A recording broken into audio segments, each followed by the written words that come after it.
70 سالہ بیٹے یہ علم نہیں کہ جب مانیٹرنگ روم بنتے ہیں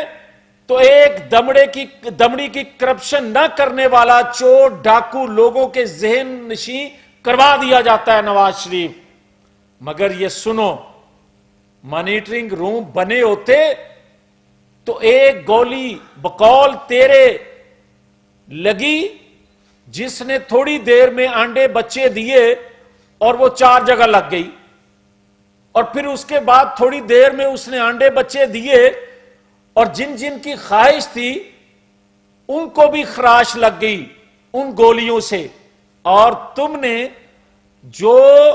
ایف آئی آر کی، جو مقدمے کی ریکوائرمنٹ قانونی ہوتی ہے میڈیکل کروانا، وہ تم آج تک نہیں کروایا تاکہ چیزیں بے نقاب نہ ہو سکے، تاکہ سازش بے نقاب نہ ہو سکے. اور جب ہم کہتے تھے کہ یہ مومی مجسمہ پگھل رہا ہے اور یہ مومی مجسمہ اسٹیبلشمنٹ کے سائے کے بغیر پگھل رہا ہے، اور جو سہولت کار تھے جو اکا دکا رہ گئے ان کو خطرہ یہ ہے کہ یہ مومی مجسمہ پگھلتے پگھلتے کہیں وہ ساری باتیں حقائق پبلک نہ کر دے جو پاکستانی لیڈرشپ سے ہوتا رہا، جو پاکستان کے اداروں سے ہوتا رہا. مگر جب ہم یہ کہتے تھے کہ اکا دکا سازش کر رہے ہیں تو ہماری بات کو وزن نہ دیا گیا. اور آج ایک غیر ملکی میڈیا کو انٹرویو دیتے ہوئے عمران خان صاحب خود فرماتے ہیں، اقرار جرم کرتے ہیں کہ اداروں میں بیٹھے لوگ مجھے سہولت کاری، مجھے انفارمیشن دیتے ہیں. تو میرا سوال یہ ہے کہ جب ڈان لیکس ہوئی تھی تو حقائق تھے، مگر نواز شریف نے اداروں سے ٹکراؤ نہ کرنے کے لیے، اس سے بچنے کے لیے اپنے بے گناہ 4 لوگوں کو پیچھے ہٹا لیا. مگر آج ایک عمران خان ملک کے خلاف سازش کر رہا ہے تو ادارے سے اکا دکا جو اس کو سہولت کاری کا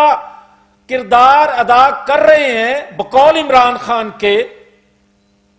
تو اتنے وہ طاقتور ہیں کہ ان کو بے نقاب ان کے ہاتھوں کو روکا نہیں جا سکتا قومی مفاد میں. تو پھر مجھے کوئی یہ بتائے کہ آج عمران خان بقول عمران خان کہ میں جناب اتنا پاپولر ہوں، یہ پاپولیرٹی اگر 18-20 سال کے نوجوانوں کو یہ جو بتا رہا ہے اور جس کی وجہ سے وہ بچے 18-20 سال کے اس کا دم بھر رہے ہیں، اگر ہم اس کا چوتھا حصہ بھی بتا دیں تو یہ پاپولیرٹی وہاں سے اٹھ کے کسی اور جگہ چلی جائے. ہم نشاندہی کرتے رہے مگر ہم نے ریڈ لائن کراس نہ کی، اس لیے کہ یہ ملک ہمارا ہے. مگر یہ کیسا انوکھا لاڈلا ہے جو کھیلنے کو پاکستان مانگتا ہے؟ یہ کیسا لاڈلا ہے جو پاکستان کی معیشت سے کھیل گیا، جو پاکستان کی اخلاقیات سے کھیل گیا، جو پاکستان کی حساس ترین چیزوں سے کھیل گیا، جو خارجہ پالیسی سے کھیلا، جو داخلہ پالیسی ایسی بنا گیا جو ہم بھگت رہے ہیں، جو پاکستان کے شہداء، جو پاکستان کے غازیوں کی قربانیوں سے کھیل رہا ہے. مگر کیا اس کو کھیلنے دیا جائے؟ یہ کھیلتا رہے اور ہمیں کہا جائے کہ جناب بڑے دباؤ میں ہیں، جناب پاکستان کو بچانا ہے. پاکستان کے لیے ہماری جان بھی قربان ہے، یہ 22 کروڑ عوام کی جان قربان ہے، مگر اصل بیماری کو 75 سالوں کے بعد ایک سائیڈ پہ رکھنا ہوگا۔ اداروں نے جس طرح کہا کہ ہم نیوٹرل ہیں، آئین قانون کی پاسداری کرنا چاہتے ہیں، تو پھر کون ہے جو اس کے خلاف بھی سازش کر رہا ہے؟ کون ہے جو 25 سال کہتا تھا میں نے جدوجہد کی، 25 سال پرورش کی گئی، اور 25 سال کسی نے کسی مقصد کے لیے پرورش کی، مگر اس دوران کچھ اور بھی تڑکے لگتے رہے۔ اور جو اس نے بولا پچھلے 4 ماہ میں، کہا کہ پاکستان کا نیوکلیر خطرے میں ہے، اس نے کہا کہ پاکستان پر اگر میں نہیں تو اس سے بہتر ہے بم گر جائے، اس نے کہا کہ پاکستان کے خدا نخواستہ 3 ٹکڑے ہو جائیں۔ تو پھر آج بھی اگر ہم چپ رہیں گے اور یہ بتا دیں 2 صوبوں میں جو کچھ یہ کر رہا ہے بہت برداشت کر لیا، اگر 18ویں ترمیم آئینی حقوق دیتی ہے صوبائی حکومتوں کو، تو 18ویں ترمیم وفاق کو بچانے، ریاست کو بچانے کے لیے بھی گنجائش رکھتی ہے۔ اور یہ نہیں ہو سکتا کہ 15-20 لوگ اٹھیں اور ان کو پولیس کے تحفظ میں روڈ بلاک کرنے کی اجازت بار بار دی جاتی رہے، اور کوئی کہے کہ میں اسلام آباد اور پنڈی کے درمیان بیٹھ کے نومبر تک کسی تقرری کو روکنے یا اپنی خواہش پوری کرنے کے لیے دباؤ بڑھاؤں گا۔ ریاست اتنی کمزور نہیں ہے، حکومت اتنی کمزور نہیں ہے، اور ہم ہر حال میں پاکستان کا ریاستی اداروں کا دفاع کریں گے۔ دنیا میں کہیں ایسا نہیں ہوا کہ ایک دفاعی ادارے کی تقرری کو آپ گلی کوچوں میں ڈسکس کریں، گلی کوچوں میں مذاق بنا دیں، آپ کبھی ایسا نہیں ہوا، نہ ہونے دیں گے پاکستان کے اندر، بہت ہو چکا۔ اور میں یہ بار بار یہ کہہ رہا ہوں کہ اگر ڈان لیگز کے لوگوں کو، بے گناہ لوگوں کو ٹکراؤ سے، اداروں کے ٹکراؤ سے نواز شریف بچنے کے لیے ان کو پیچھے ہٹا سکتا ہے، تو بقول عمران خان کے جو سازش کرنے والے عمران خان کے سہولت کار ہیں، ان کو بھی بے نقاب کیا جائے تاکہ پاکستان کے خلاف ہونے والی سازشوں کو بے نقاب کیا جا سکے اور پاکستان کا امن، چین، اتحاد برقرار رکھا جا سکے۔ تو آخر میں یہ کہوں گا کہ مت سوچے کوئی کہ پاکستان کو کچھ ہو جائے گا۔ پاکستان کسی دباؤ میں کچھ چیزیں قبول نہیں کرے گا غیر آئینی۔ ہم غیر آئینی نہ خود کوئی عمل کریں گے اور نہ کوئی عمل برداشت غیر آئینی کریں گے۔ شکریہ۔